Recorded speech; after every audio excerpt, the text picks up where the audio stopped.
What's up, guys? Welcome back to Tech Tuesday.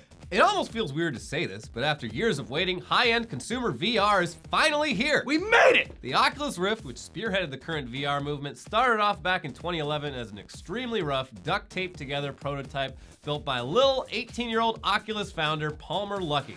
And after garnering the attention of ID Software's John Carmack, Big John, a more refined dev kit was funded via Kickstarter in the summer of 2012, raising $2.4 million in crowdfunding. Since then, the developers, big and small, have been experimenting with the hardware, and the Rift itself has gone through several upgrades, with each subsequent dev kit improving on the last one. Oh, by the way, if you forgot, Oculus was bought by Facebook in 2014 for $2 billion! Which kind of upset a lot of the original Kickstarter backers, but hey, Mark Zuckerberg gets what he wants. Yeah, you know what's cooler than $2.4 million? $2 billion. Trace commas. Yeah, there are 3 commas in that. So the Oculus Rift's long and very public development cycle even inspired some very stiff competition to enter the ring. Valve and HTC's Vive and Sony's PlayStation VR. But now, almost 4 years after the Oculus Rift revealed itself to the world, it's out. Yeah. And it managed to be first to market as well, though just barely. Yeah. On Monday, the retail version of the Oculus Rift began shipping to customers. But before that, over the weekend, Oculus founder Palmer Luckey personally delivered the very first consumer Rift to a guy in Alaska who unknowingly had been the first person to pre-order the Rift by a few milliseconds. In the video of the delivery, Luckey seems absolutely giddy helping this guy unbox the package and try the Rift on, clearly having waited for this moment for a very long time. It would have been great if his computer wasn't powerful enough to run it. No, well, the place he delivered it to, the guy, it was like a Saturday, so the guy's like, oh, I just came to my office to get delivered. He's like, so can we plug this in? He's like, oh no, my gaming PC's at home. Yeah, great. He was very disappointed by that. Meanwhile, as proof that VR has successfully seeped into mainstream culture at this point, the Rift was reviewed by outlets like the Wall Street Journal and the New York Times, both of which approach the device from the perspective of outsiders and not VR enthusiasts. And perhaps not surprisingly, from that perspective, the Rift is really cool, but also not quite ready for mainstream audiences. The main complaints are the very steep $1,500 price tag for the Rift plus a PC strong enough to run it, the lack of any real standout launch titles, the lack of touch controllers at launch, and of course, nausea and headaches. A simple side effect that most medications come with. So, no surprises there, of course, but considering everyone getting a Rift this week was either a Kickstarter backer in 2012 or placed a pre-order months ago, it's somewhat forgivable. Anyone ordering a Rift right now won't be getting it until July, when the touch controllers will hopefully be available, along with a lot more titles. Yeah. But in being first to market, Oculus may have actually shot themselves in the foot a little bit.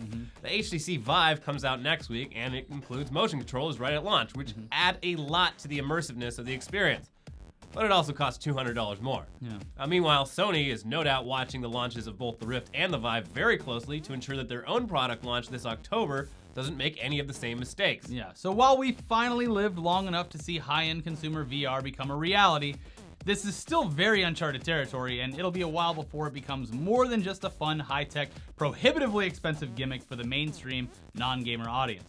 It's likely that the PlayStation VR release next October will be a huge step forward, since you're guaranteed to see them on display to try out at pretty much every big box store like Best Buy, Target, Walmart, GameStop, all of that.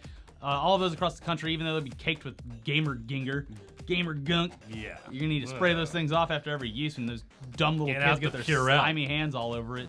Anyways, pre-orders for the PlayStation VR in both standalone and bundle form have already begun, and the first round sold out in minutes, so the hype is real. It's a good sign. And in the meantime, you can bet that Sony's presentation at E3 this summer is going to be very VR heavy, adding to all that mainstream hype. Launching in October gives them ample time to manufacture all the hardware they'll need for a much wider launch than the Oculus Rift, and also times up nicely with the beginning of the ever-expanding holiday shopping season. It's almost like they planned it that way. Meanwhile, Sony is expected to officially announce the beefier and more VR-friendly PS 4.5 or PS 4K or whatever the hell they're going to call it sometime soon. But it's always a waiting game with VR, and even more so with the more outlandish stuff like Microsoft's HoloLens, which, rather than full virtual reality, is a mixed reality headset that augments a user's actual surroundings.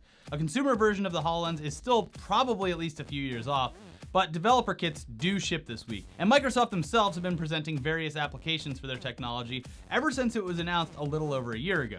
The latest application for HoloLens is something straight out of sci-fi works like Ready Player One. It's called holoportation, and it would essentially allow you to hang out in the same room as another person who is anywhere else in the world. It requires a very complex and very expensive capture system made out of several cameras arranged around a central point, but it's fucking cool. Yes.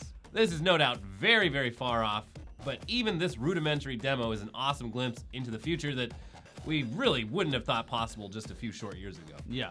But moving on, that whole Apple versus the FBI kerfuffle is finally over. Sort of. Not really. I don't know. We're both very tired of talking about it, but luckily our friend who has he's much better versed in technology than we are, Phil Lorigo, he's not tired of it, and he also happens to be a lot better at talking about tech than we are, so tell the kids about the phone thing, Phil. Phone stuff. The Apple FBI saga continues as the Justice Department abandons its request for Apple to help them unlock an iPhone used by one of the now dead shooters in the San Bernardino terrorist attacks. Prosecutors announced that they now successfully accessed the data that was stored on the phone and magically no longer need Apple's help.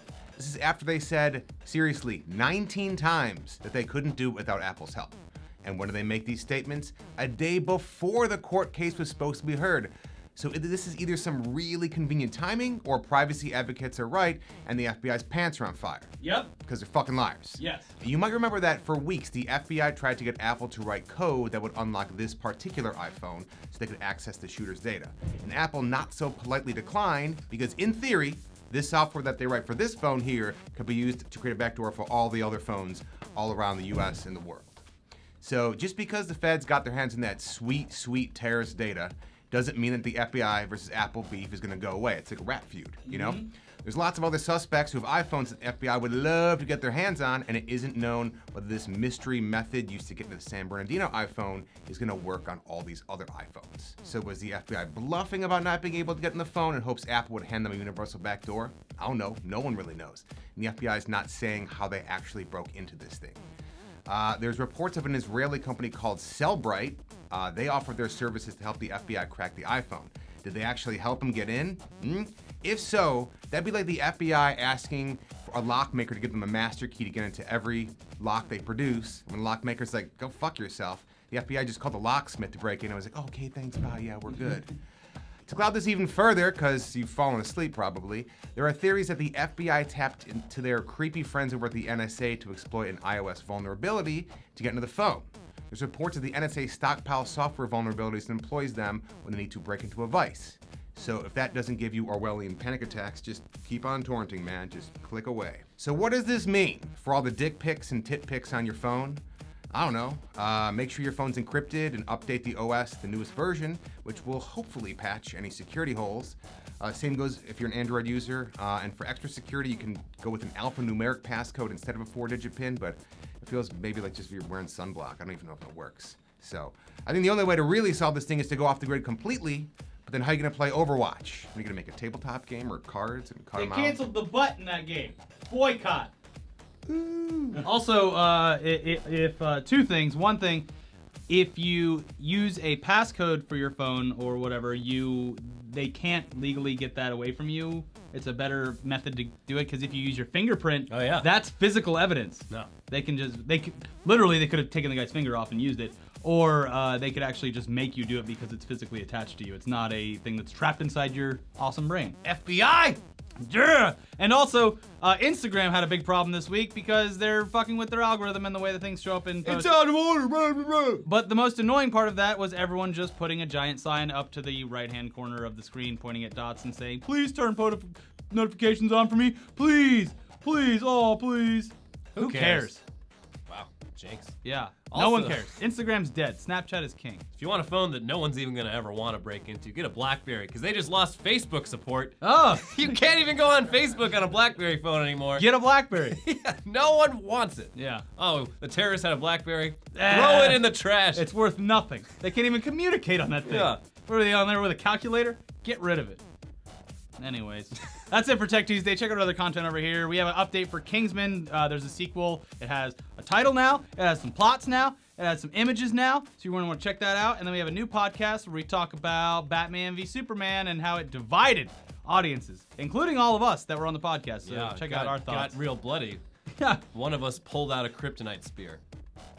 But luckily we're not Kryptonians, so didn't really hurt. And then something else. Yeah, something else is there. Bye. Bye. Bye.